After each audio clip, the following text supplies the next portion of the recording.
आकाशवाणी गोरखपुर से प्रादेशिक समाचार।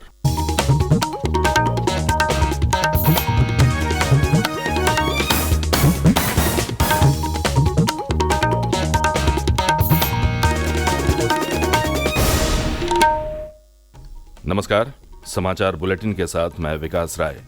पहले मुख्य समाचार। अयोध्या में 6 जनवरी से शुरू हो जाएगी हवाई यात्रा सेवा। दिल्ली और अहमदाबाद से आएगी जाएगी फ्लाइट। कल गोरखपुर के दौरे पर रहेंगे मुख्यमंत्री योगी आदित्यनाथ। रामगढ़ ताल में क्रूज सेवा का करेंगे शुभारंभ। प्रदेश के पुलिस विभाग में 500 से अधिक खिलाड़ियों की होगी भर्ती। ऑनलाइन आवेदन आज से। और श्री काशी विश्वनाथ धाम के लोकार्पण के 2 वर्ष पूरे।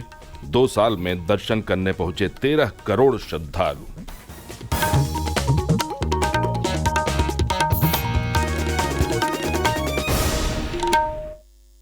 और अब समाचार विस्तार से। अयोध्या में नवनिर्मित मर्यादा पुरुषोत्तम प्रभु श्री राम अंतर्राष्ट्रीय हवाई अड्डा से विमान सेवा आगामी 6 जनवरी से विधिवत शुरू हो जाएगा। निजी विमानन कंपनी इंडिगो ने अयोध्या से दिल्ली और अहमदाबाद के लिए 6 जनवरी से फ्लाइट का शेड्यूल जारी किया है।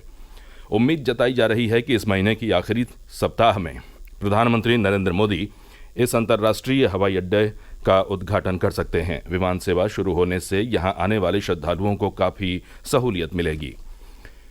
मुख्यमंत्री योगी आदित्यनाथ कल गोरखपुर के दौरे पर रहेंगे। वे यहां महायोगी गोरखनाथ विश्वविद्यालय में आयोजित 3 दिवसीय राष्ट्रीय संगोष्ठी के उद्घाटन सत्र की अध्यक्षता करेंगे। साथ ही उनके द्वारा रामगढ़ ताल में क्रूज सेवा के संचालन का शुभारंभ व ताल के सामने बने एक 5 सितारा होटल का उद्घाटन किया जाएगा। वाराणसी के श्री काशी विश्वनाथ धाम के लोकार्पण के कल 2 वर्ष पूर्ण होने के उपलक्ष्य में शंकराचार्य परिसर में विभिन्न कार्यक्रम आयोजित किए गए। प्रधानमंत्री नरेंद्र मोदी ने 2 वर्ष पहले 13 दिसंबर 2021 को श्री काशी विश्वनाथ धाम का लोकार्पण किया था। धाम के दूसरे वर्षगांठ पर कल विधिवत डमरू वादन के बीच महारुद्राभिषेक कर मंगल कामना की गई। उसके बाद श्रद्धालुओं में प्रसाद वितरण हुआ। इस मौके पर पूरे कॉरिडोर को आकर्षक मालाओं से सजाया गया। साथ ही मैदागिन से शिव बारात समिति और प्रदेश के संस्कृति विभाग के संयुक्त बैनर तले लोक उत्सव शोभा यात्रा निकाली गई। शोभा यात्रा में साधु संतों के साथ धार्मिक संगठनों के प्रतिनिधि, नागा संत पूरे उत्साह के साथ शामिल हुए। शिव बारात की तर्ज पर निकली शोभा यात्रा में 10 झांकियों के जरिए काशी विश्वनाथ धाम की गाथा और केंद्र सरकार की जन कल्याणकारी योजनाओं के बारे में जानकारी दी गई। श्री काशी विश्वनाथ धाम के लोकार्पण के 2 साल में करीब 13 करोड़ श्रद्धालुओं की यहां आमद हुई है, जिसमें लगभग 16,000 विदेशी श्रद्धालु शामिल हैं। प्रदेश भर में कल से 31 दिसंबर तक सड़क सुरक्षा पखवाड़ा मनाया जाएगा। मुख्यमंत्री योगी आदित्यनाथ ने गृह विभाग, परिवहन, लोक निर्माण विभाग, बेसिक और माध्यमिक शिक्षा परिषद, एक्सप्रेस वे, हाईवे प्राधिकरण सहित विभिन्न विभागों के बेहतर समन्वय से इस पखवाड़े को सफल बनाने के निर्देश दिए हैं। पखवाड़े के तहत लोगों को यातायात नियमों का पालन कराने के लिए जागरूक किया जाएगा। शासन के निर्देश पर 17 दिसंबर को प्रत्येक जनपद में पेंशनर्स दिवस मनाया जाएगा। इस आयोजन में सभी विभागों के कार्यालय अध्यक्ष अथवा उनके द्वारा नामित वरिष्ठ राजपत्रित अधिकारी उपस्थित होकर पेंशनरों की समस्याओं का त्वरित निस्तारण सुनिश्चित करेंगे। बदायूं में आज सुबह 10 बजे से जिला सेवायोजन कार्यालय बदायूं, कौशल विकास मिशन एवं ITI बदायूं के संयुक्त तत्वावधान में Asim Siddiqui memorial degree college Shekhupur में रोजगार मेला का आयोजन किया जाएगा। जिला रोजगार सहायता अधिकारी ने बताया कि ऑनलाइन एवं ऑफलाइन रोजगार में लगभग 15 प्रतिभागी कंपनियां करीब 600 पदों पर युवाओं का चयन करेंगी। मुख्यमंत्री योगी आदित्यनाथ ने मध्य प्रदेश के नए मुख्यमंत्री मोहन यादव और छत्तीसगढ़ के नए मुख्यमंत्री विष्णुदेव साय को बधाई और शुभकामनाएं दी हैं। मुख्यमंत्री ने कहा है कि प्रधानमंत्री नरेंद्र मोदी के मार्गदर्शन में दोनों नए मुख्यमंत्री अपने राज्यों में विकास के नए मानक स्थापित करेंगे। सीएम योगी कल दोनों राज्यों के मुख्यमंत्रियों के शपथ ग्रहण समारोह में भी शामिल हुए। केरल के राज्यपाल आरिफ मोहम्मद खान कल अमरोहा पहुंचे। जिले के नौगांवा सादात में निजी कार्यक्रम में शामिल होने के उपरांत मीडिया से बात करते हुए उन्होंने सर्वोच्च न्यायालय द्वारा कश्मीर से धारा 370 हटाने को सही ठहराने के फैसले की प्रशंसा की। आरिफ मोहम्मद खान ने कहा कि धारा 370 की वजह से कश्मीर के लोगों में भ्रांतियां पैदा की जाती थीं। राज्यपाल ने कहा कि कश्मीर के लोग हिंदुस्तान में ही रहना चाहते हैं। प्रादेशिक समाचार आप आकाशवाणी गोरखपुर से सुन रहे हैं। ये समाचार बुलेटिन हमारे YouTube channel AIR news Gorakhpur और ट्विटर हैंडल AIR News_GKP पर भी उपलब्ध है।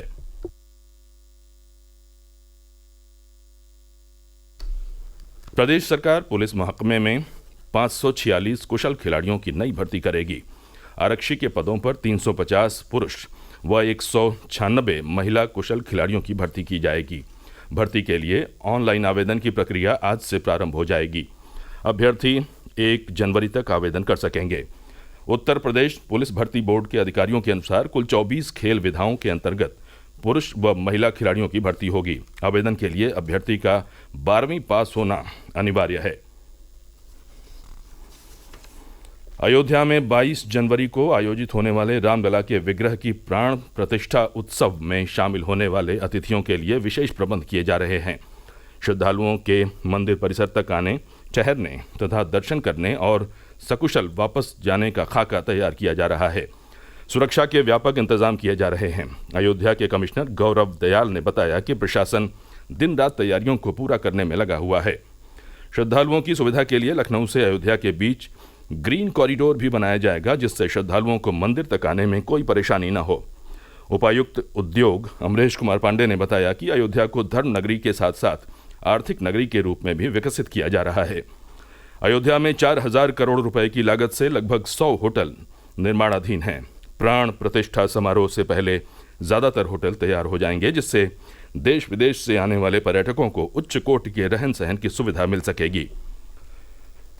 केंद्र सरकार की जन कल्याणकारी योजनाओं का लाभ पात्र लोगों तक पहुंचाने के उद्देश्य से प्रदेश के विभिन्न जिलों में विकसित भारत संकल्प यात्रा के तहत अनेक आयोजन किए जा रहे हैं।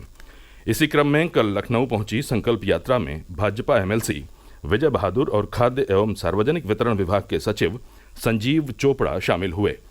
कार्यक्रम के तहत लाभार्थियों को विभिन्न योजनाओं का लाभ प्रदान करते हुए गैस सिलेंडर, राशन कार्ड और आयुष्मान कार्ड दिया गया। पीलीभीत में कल 7 विकासखंडों के 14 गांवों में विकसित भारत संकल्प यात्रा के माध्यम से किसानों और पात्र लाभार्थियों को योजनाओं के प्रमाण पत्र वितरित किए गए। मथुरा में पूर्व ऊर्जा मंत्री श्रीकांत शर्मा ने संकल्प यात्रा के तहत आयोजित कार्यक्रम में कहा कि प्रधानमंत्री नरेंद्र मोदी के नेतृत्व में आने वाले कुछ वर्षों में विकसित भारत की संकल्पना को स्थापित किया जाएगा। देवरिया में भाजपा विधायक डॉक्टर शलभ मणि त्रिपाठी ने कहा कि वर्ष 2047 तक देश को विकसित राष्ट्र बनाने के लिए संकल्प यात्रा देश के कोने कोने में पहुंच रही है। आगरा, औरैया, कन्नौज और चंदौली जिले में विकसित भारत संकल्प यात्रा के तहत कार्यक्रम आयोजित कर लाभार्थियों को विभिन्न योजनाओं से आच्छादित किया गया।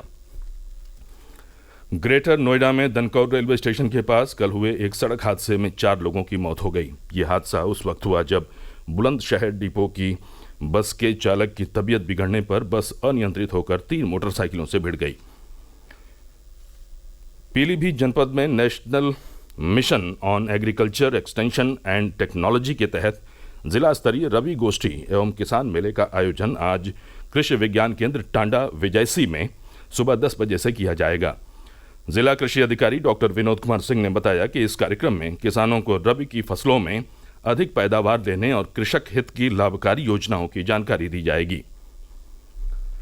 और अंत में मुख्य समाचार एक बार फिर। अयोध्या में 6 जनवरी से शुरू हो जाएगी हवाई यात्रा सेवा। दिल्ली और अहमदाबाद से आएगी जाएगी फ्लाइट। कल गोरखपुर के दौरे पर रहेंगे मुख्यमंत्री योगी आदित्यनाथ। रामगढ़ताल में क्रूज सेवा का करेंगे शुभारंभ। प्रदेश के पुलिस विभाग में 500 से अधिक खिलाड़ियों की होगी भर्ती। ऑनलाइन आवेदन आज से।